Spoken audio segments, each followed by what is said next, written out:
원합니다. 자, 우리 옆 사람과 그렇게 한번, 특별히 부부로 앉으신 분은 사랑스러운 눈빛으로 얼굴을, 눈과 눈을 한번 마주치면서 그렇게 한번 인사했으면 좋겠습니다. 당신은 하나님의 최고의 작품입니다 라고 한번 인사합시다. 네.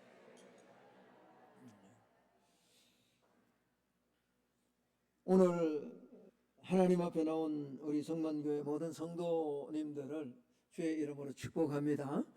특별히 부부가 함께 나오고 또 대를 이어서 나오는 그런 가정에 하나님의 복이 더 강하게 임하기를 축복합니다. 여러분, 누가 나를 믿어주고 기대해 준다는 것만큼 가슴 벅찬 일은 없을 겁니다. 그런데 참 묘하죠. 세상 사람들은 우리 그리스도인들에게 참 야박합니다. 박합니다. 우리가 조금만 실수해도, 작은 죄만 지어도 불신자들보다 훨씬 더 혹독하게 비판의 화살을 우리에게 꽂습니다. 예수 믿는 사람이 왜 저래?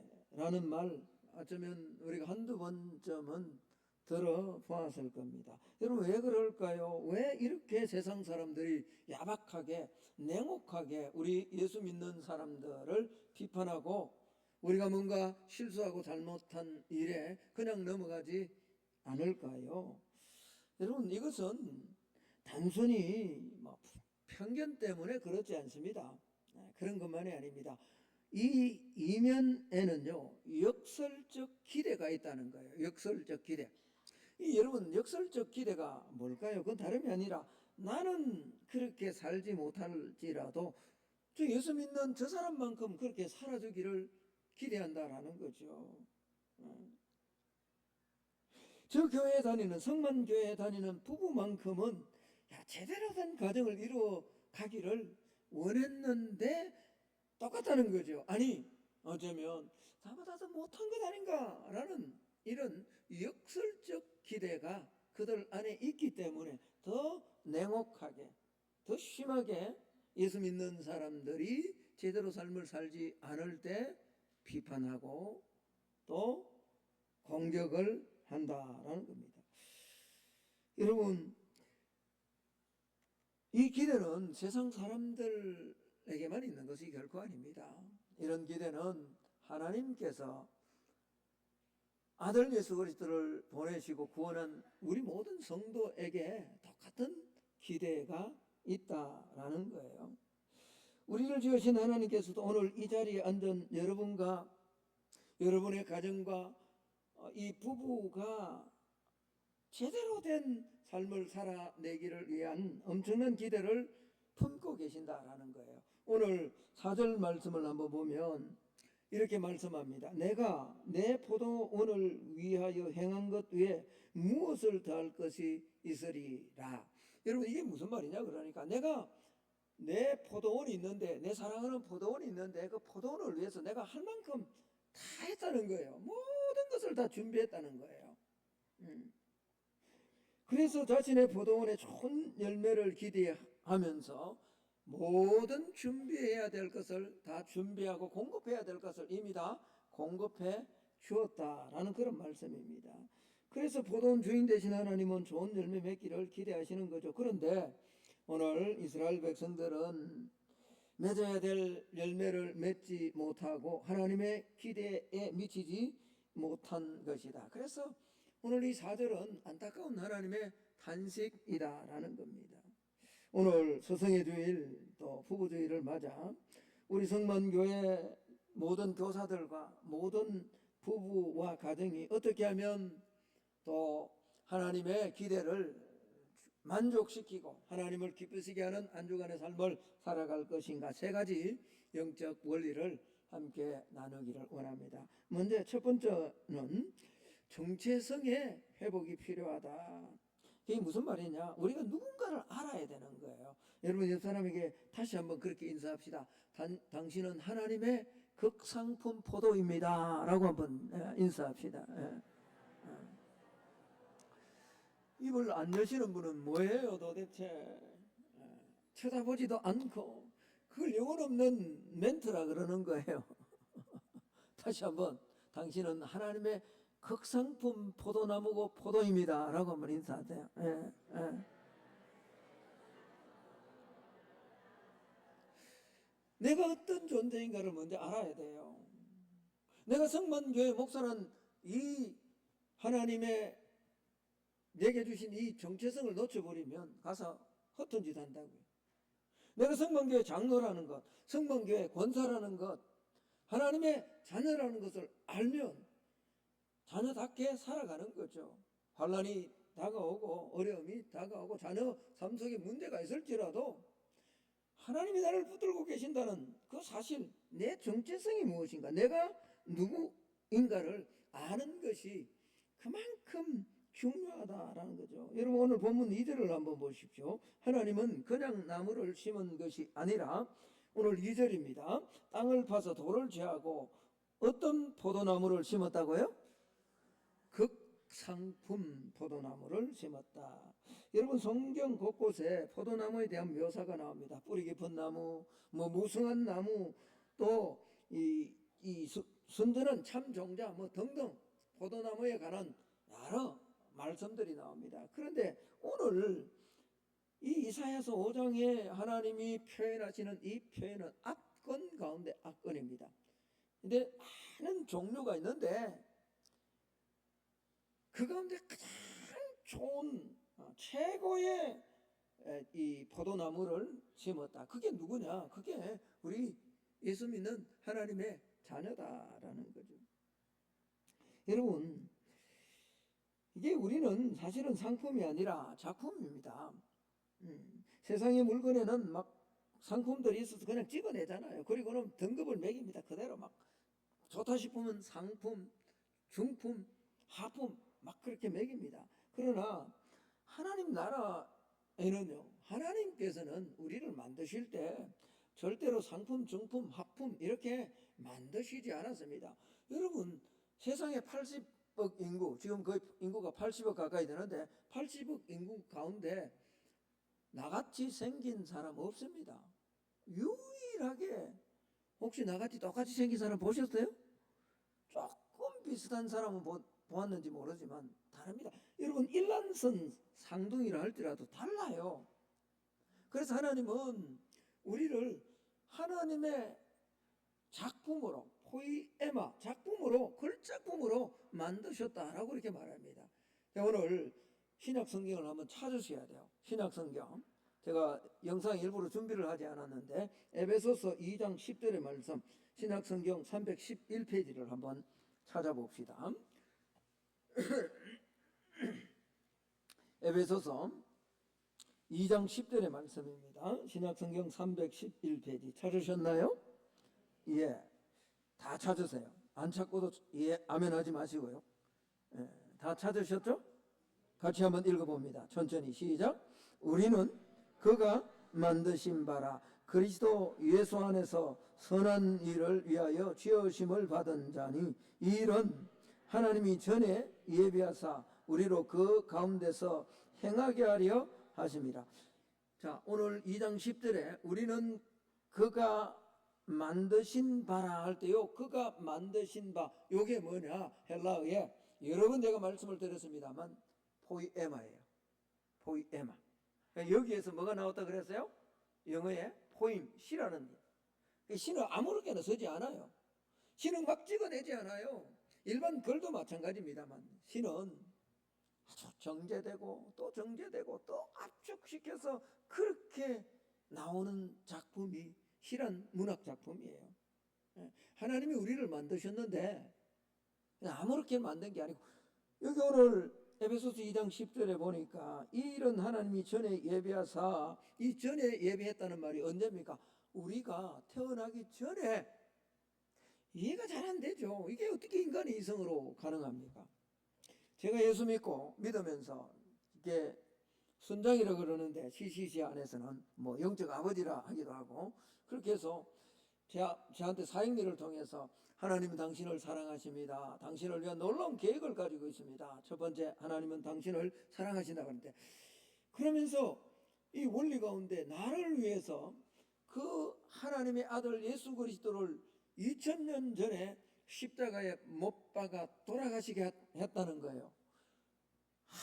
아무리 생각해도 오늘 여러분의 표정처럼 제가 그렇게 여러분의 표정이 마치 그런 거예요. 그게 나하고 무슨 상관이 있나? 표정이에요. 지금 앉아있는 표정이. 여러분 이해가 되지 않았어요.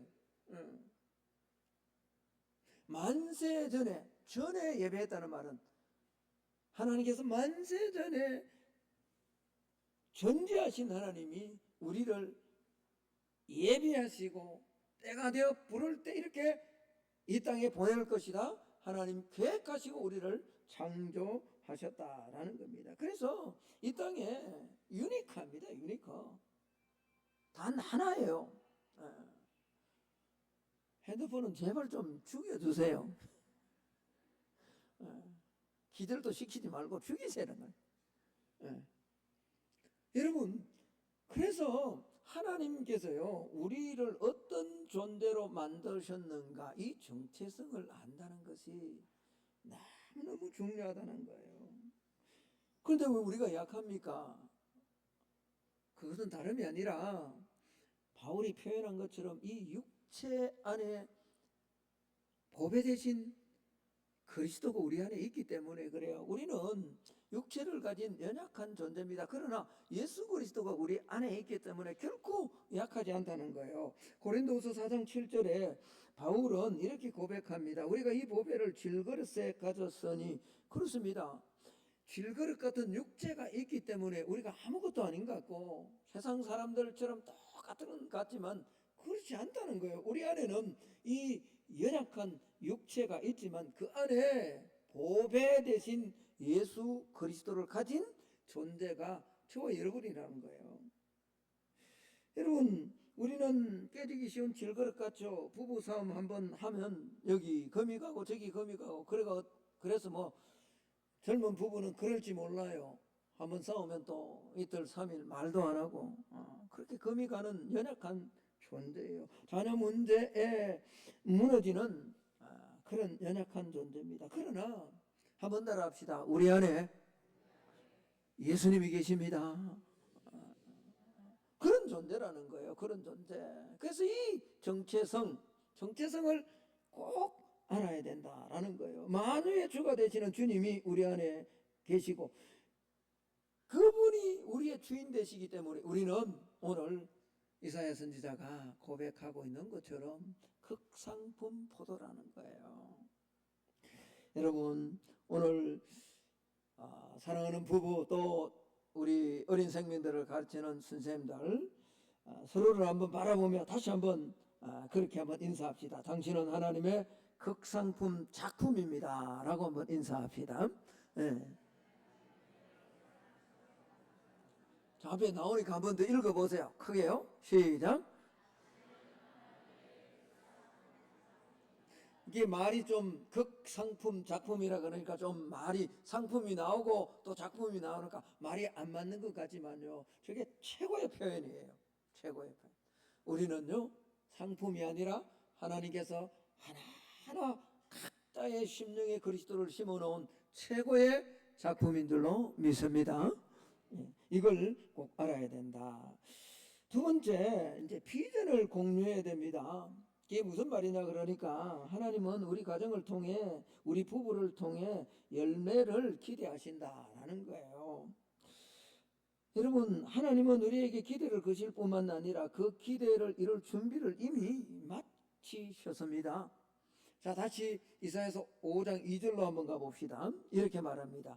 땅을 파서 돌을 제하고 극상품 포도나무를 심었도다. 그 중에 망대를 세웠고 다 한 거죠. 그리고 그 뒷부분이 참 중요한데 그 안에 뭘 팠다고요? 술틀을 팠다. 이게 술틀은 뭐냐? 와인프레스라 그러는데 여러분 이건 포도즙을 만드는 기계예요. 포도즙을 짜는 기계 술틀. 예. 그러니까 여러분 포도원 주인이 포도나무를 심고 거기에 모든 것 준비하고 비료도 주고 다 이렇게 해서 이제 아직까지 열매가 맺혀지지 않은데 술틀을 팠다. 술틀을 준비했다라는 말은 지금 주인이 뭐 하겠다는 말이에요? 포도즙을 짜겠다는 말이죠. 하나님께 지금 기대하고 계신다라는 말입니다. 좋은 포도가 맺힐 것이니 그 포도로 향기로운 포도주를 짜야지 하고 하나님이 지금 미리 우리 속담에 떡들처럼 생각도 않는데 뭐부터 마신다고요? 하나님 지금 미리 지금 이스라엘 백성들의 설레는 마음으로 김치국부터 마시고 계신 거예요. 그게 하나님의 마음이에요. 여러분, 하나님은 저와 여러분의 가정을 보며 먼저 술터를 닦고 기다리고 계십니다. 이 비전을 놓치지 말아야 돼요. 여러분, 기대는 사람을 변화시키죠. 우리는 아인슈타인이나 에디슨 같은 사람이 머리가 좋아서 막 그렇게 된 것 같지만요, 우리가 그들의 전기를 읽어보면 학교 다닐 때 적응을 제대로 못했다 그러잖아요. 그래서 머리가 막 뛰어나서 막 적응을 못한 게 아니라 사실 그게 적응을 못해. 그런데 아인슈타인이나 에디슨 같은 위대한 그런 과학자가 될 수 있었던 것은 어머니의 기대라는 거죠. 이 어머니의 기대가 뭐죠? 자녀를 그렇게 만들었다. 너는 다르다. 너는 훌륭한 일을 할 것이다 라고 믿어준 어머니. 그 기대가 자녀를 그렇게 바꾸었다라는 겁니다. 그 피그말리온 호크라는 것 알죠, 여러분? 그냥 감기약이 아닌데 밀가루 같은 그런 분말을 감기약이다, 아주 좋은 감기약이다라고 그렇게 하고 감기 걸린 사람한테 주면 그걸 먹고 효과가 있다는 거예요. 1968년에 로젠탈 하버드 대학의 로젠탈 교수와 초등학교 제이콥슨이라고 하는 초등학교 교장 두 사람이 이제 이 실험을 해요. 어떤 실험을 하느냐? 학생들 무작위로 뽑는 거예요. 20%를 뽑아서 교사들에게 어떻게 이야기하느냐? 이 학생들은 지능이 아주 뛰어난 학생이니까 가르치기만 하면 대단한 성과가 있을 것이다, 진보가 있을 것이다, 좋은 학습을 낼 것이다 라고 거짓 정보를 줘요. 실제는 똑같아요. 똑같은 물인데 그 20% 선택당한 학생들은 진짜로 그렇다라고 교사에게 거짓 인포메이션을 준 거예요. 그리고는 몇 개월 동안 8개월 동안 계속해서 추적해서 관찰을 합니다. 그랬더니 여러분, 그 결과가 저학년일수록 더 다르게 나타나는데 놀랍게 결과가 나타나는 거예요.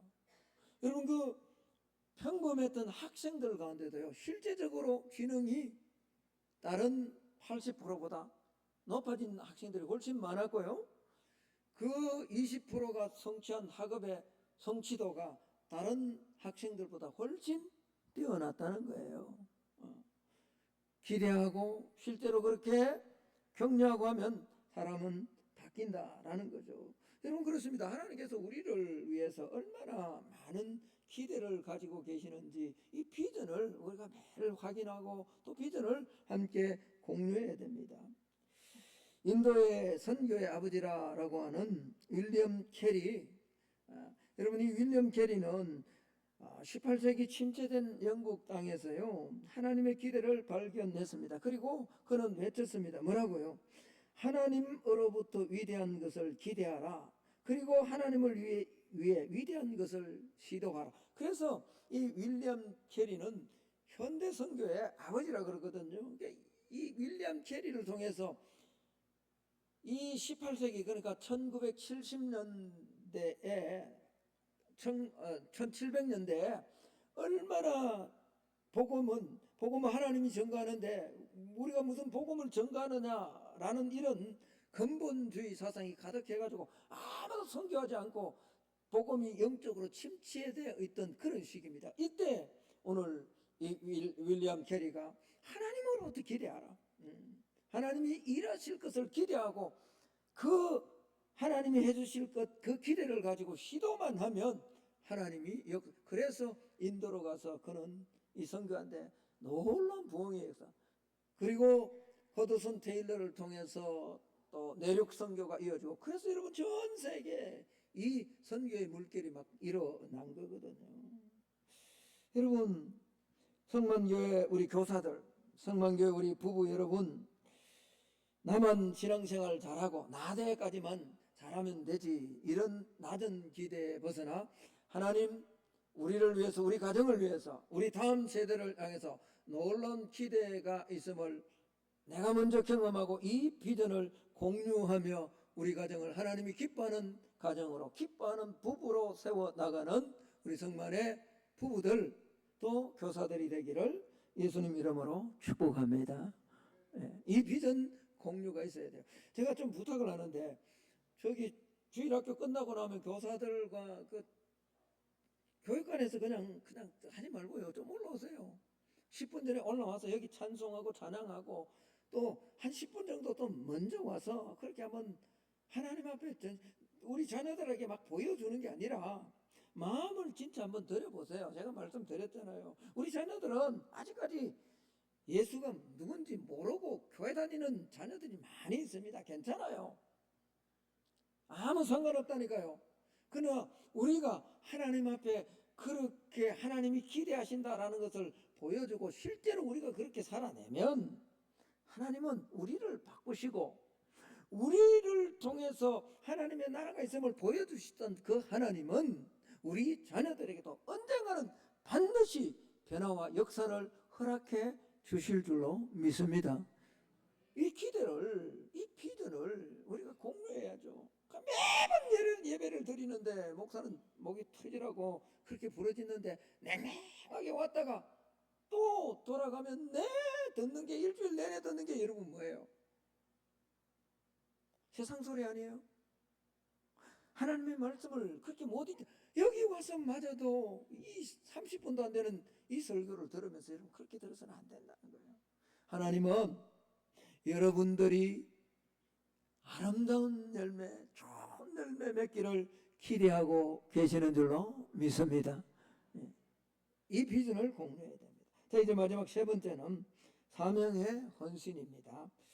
사명을 따라 살 때 열매는 맺어질 수 있다라는 겁니다. 여러분, 좋은 나무가 좋은 환경이 있다고 그냥 우리가 교회에 왔다고 앉아있다고 그렇게 저절로 열매 맺히는 것 아닙니다. 거기에는 사명이라는, 헌신이라는 비료가 필요한 거예요.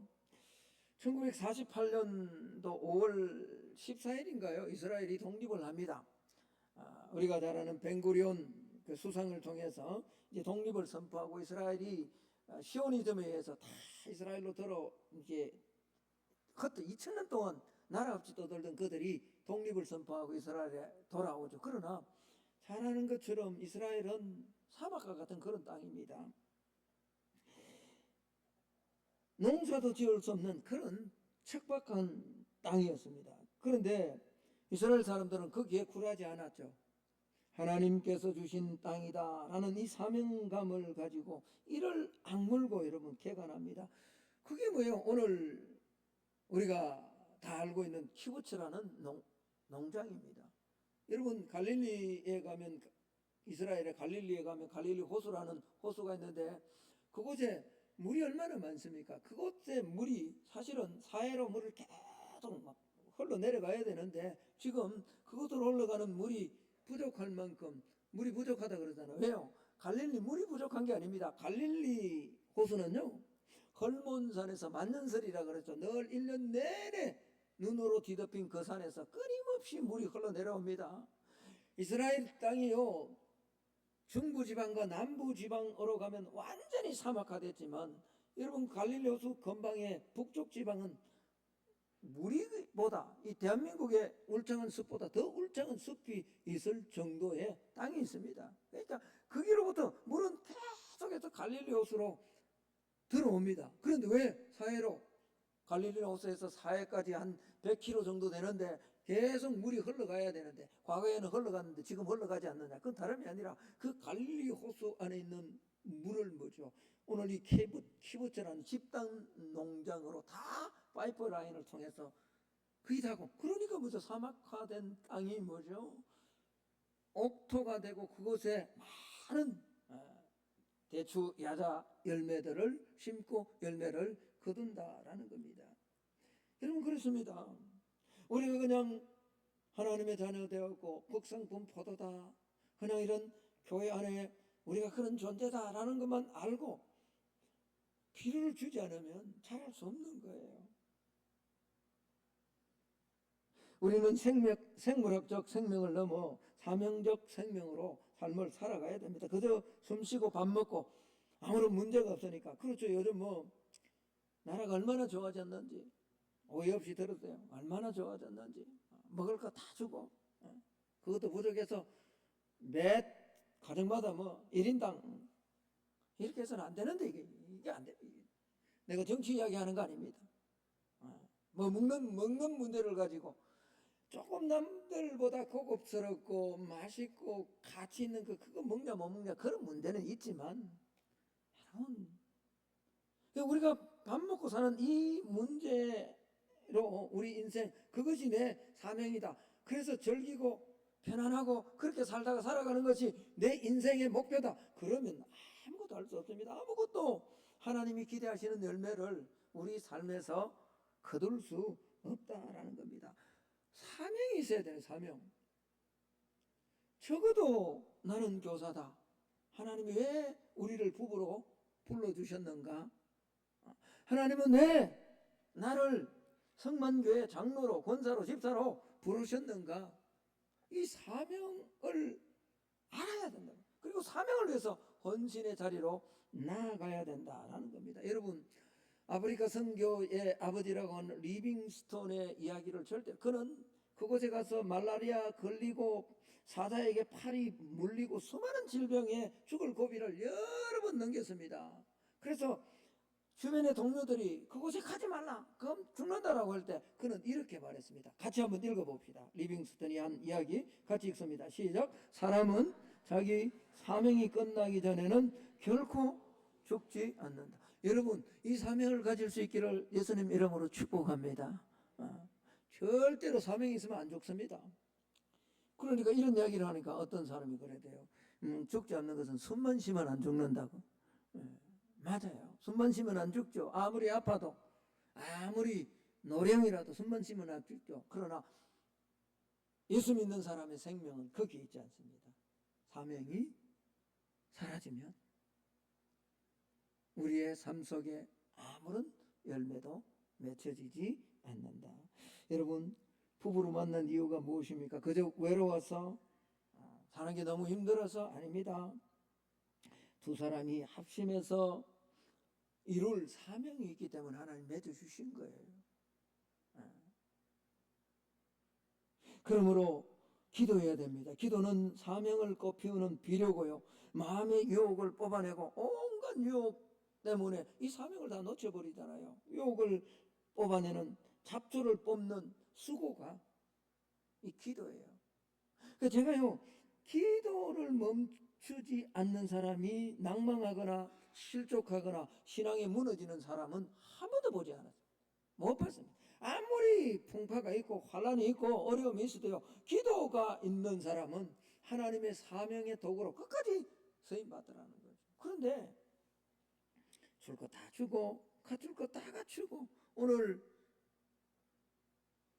하나님이 이사야 선지자에게 말한 것처럼 최고의 땅에 포도원을 사고 돌을 제하고 거기에 극산품 포도를 심어 놓았는데도 필요가 없으면, 사명이 헌신하지 않으면, 그래서 오늘 하나님은 이 뒷부분에 안타까운 이야기를 합니다. 내가 이제 뭘 하겠냐, 그러면서 모든 걸 다 걷어내겠다라고 합니다. 모든 걸 다 걷어.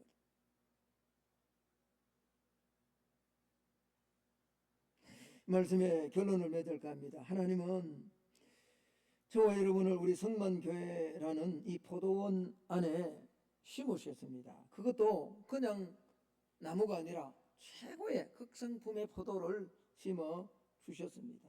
하나님은 기대에 찬 은빛으로 술틀 곁에 서 계십니다. 뭐라고요? 내 아들아, 내 딸아, 정의와 공의의 열매를 맺어달라고, 사랑과 화목의 향기를 내어달라고요. 하나님은 오늘도 그렇게 우리의 가정에, 우리의 교사들을 향해서, 우리 직분자들을 향해서 기대하고 계신다라는 겁니다.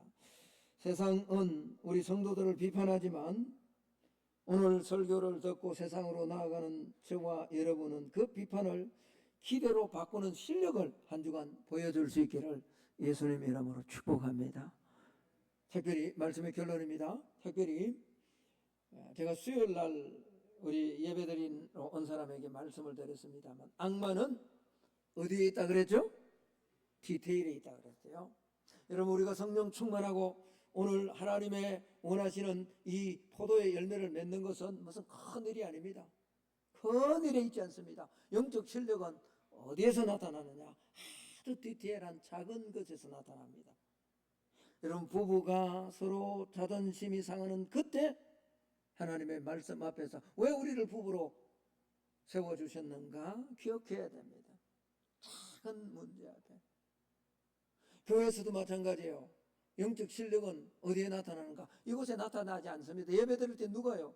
예배 드리면서 누가 일어나서 목사님 설교 잘못, 그런 사람 한 사람도 없습니다. 다 목사가 설교가 준비되었던 제대로 준비 안 됐던 어떻게든 영적으로 막. 그런데 영적 실력은 어디에 나타나는가? 끝나고 주차장에서 나타나죠?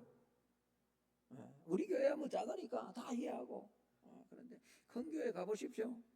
정확하게 주차장에서 나타납니다. 그렇게 은혜 받고 아멘 아멘 하던 그들이 주차장에 가면 조금 막았다고 일반 사람과 다르지 않아요. 우리 교회는 조심해야 됩니다. 어디서? 식당에서 나타납니다. 제가 늘 말씀드립니다. 반찬 먹는데, 오늘 새벽에도 제가 말씀드렸거든요. 반찬 먹는데, 아니 지난주에 내가 늘 인사하고 안마하고 그렇게 해서 늘 끝에 먹잖아요. 가니까 반찬이 없어. 나도 목사인데. 그러면 이거 우리 권사님들이 얼마나 노력해서 얼마나 열심으로 맛있게 반찬을 했으면 목사가 먹을 반찬이 없을 만큼 그렇게 다 가져간다 이렇게 해야죠. 그게 성령, 그게 영적 실력인데 마음속에 이것들 봐라. 영적 실력은 거기서 나타나는 거예요. 열매는 거기서 나타나는 거예요. 하나님은 우리가 무슨 큰 일 때문에 실망하거나 열매 맺지 못하는 그런 삶을 살지 않는다고 말씀하지 않습니다. 사실은 맺어야 될 아름다운 포도 열매는 오늘 우리가 살아가는 물건 하나 사는 그곳에서, 자녀와 대화하는 그곳에서, 부부가 살아가며 나누는 대화 속에서 충돌이 일어나고 문제가 일어나는 그곳에서 하나님은 우리가 극상품의 포도이기에 좋은 열매를 맺기를 원한다는 거죠. 이 사실을 꼭 기억하고 이번 한 주간 살아가는 우리 삶의 현장에서 아름다운 열매를 하나님 앞에 드리며 내가 극상품 포도나무이기에 하나님의 기대에 부응하는 그런 삶을 살아내는 오늘 예배로 올라온 우리 모두가 될 수 있기를 예수님 이름으로 축복합니다. 자, 우리 함께 한번 기도합시다. 하나님 아버지, 보잘것없는 우리를 극상품의 작품이라 불러주시니 감사합니다.